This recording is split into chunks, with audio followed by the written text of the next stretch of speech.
Rivet crew, happy Wednesday. We're doing our weekly interval workout today. We're doing 4 rounds total. 1 round starts every 5 minutes.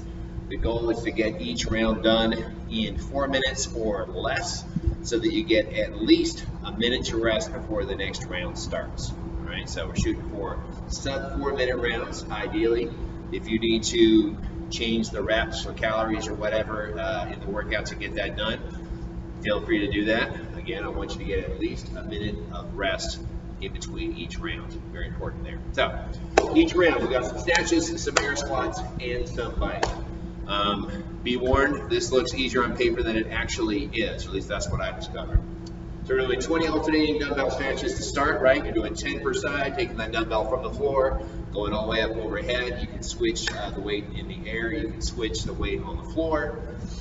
If you feel comfortable with the weights, 2 big differences there is this is obviously faster switching in the air, but it also leads to putting yourself into not as optimal a position. If you actually have that starting that dumbbell on the floor every time, it's easier to maintain good position when you're starting each and every snatch. I'll talk about that real quick. So the snatch movement, we actually want to have those hips kind of backing down, right? So driving up hard, that jump. What I often see with the dumbbell snatch, especially high rep, it ends up turning into a deadlift, right? People are just kind of sitting back like this. They're basically using their back to go up overhead. So try not to do that. Try to drop it down. You see the difference here. So this is good, this is bad. That's more of a deadlift type thing. So 20 snatches, 40 air squats. I know I don't have to say it with the air squats. Range of motion is important. Technique is important. Don't just get sloppy. Other just air squats. Who cares?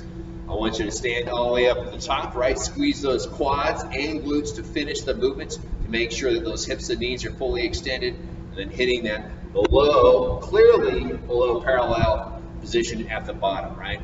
I, or anybody for that matter, should be able to stand all the way across the gym, see you working out from the side and go, yep, those air squats are clearly below parallel. It shouldn't be a question of like, well, maybe I think that is. It should be very clearly below parallel each and every rep. Note on that one, the CrossFit Open is coming up in, a couple months, something like that. So for those who are interested, it is definitely, time to, we should always be doing this, but focusing in and making sure we're hitting those range of motion standards to get those RX scores. And then, of course, each round finishes with a bike. We got 20 calories for the fellas, 15 for the ladies. That's probably going to take a little over a minute or so. So here's the deal. We have rest built into the workout, right? We got that at least a minute to rest, hopefully a little bit more. So this gives you that motivation to move quickly through the stations. As far as what, kind of strategy-wise, I would say try to keep the same pace and the same breakup scheme on the snatches and the air squats, right? Keep trying to do that exactly the same each and every round.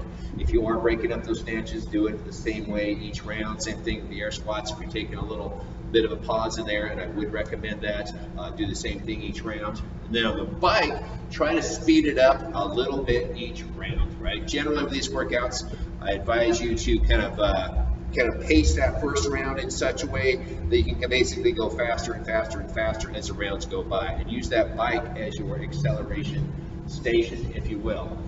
It gets really handy. You've got that monitor right there. You can look at the watts, you can look at the kilometers per hour, whatever. Try to pick up the pace a little bit each round, go a little bit faster, in part because it's the last station of the round, and you're going to get to rest right after that.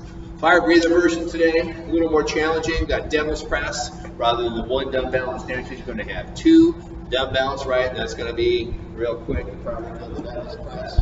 Going all the way down to the floor. We're doing that burpee at the bottom, chest between the dumbbells, and then we're doing that boom, double dumbbell snatch up and overhead. You're doing 10 of those. Then you're doing 15 double dumbbell front squats. The front squats, easy to do. So the dumbbells for dumbbell front squats need to be in front of the shoulders. Majority of the weight of the dumbbell needs to be in front of the shoulders.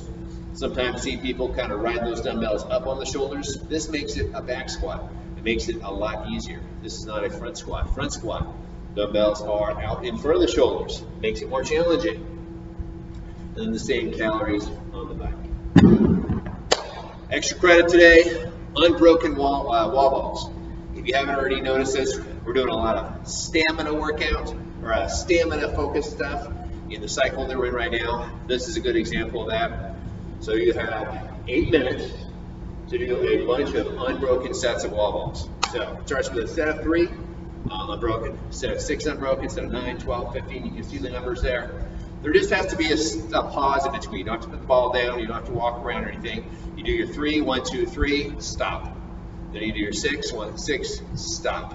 Then you do your 9, stop. There just has to be a brief pause in between.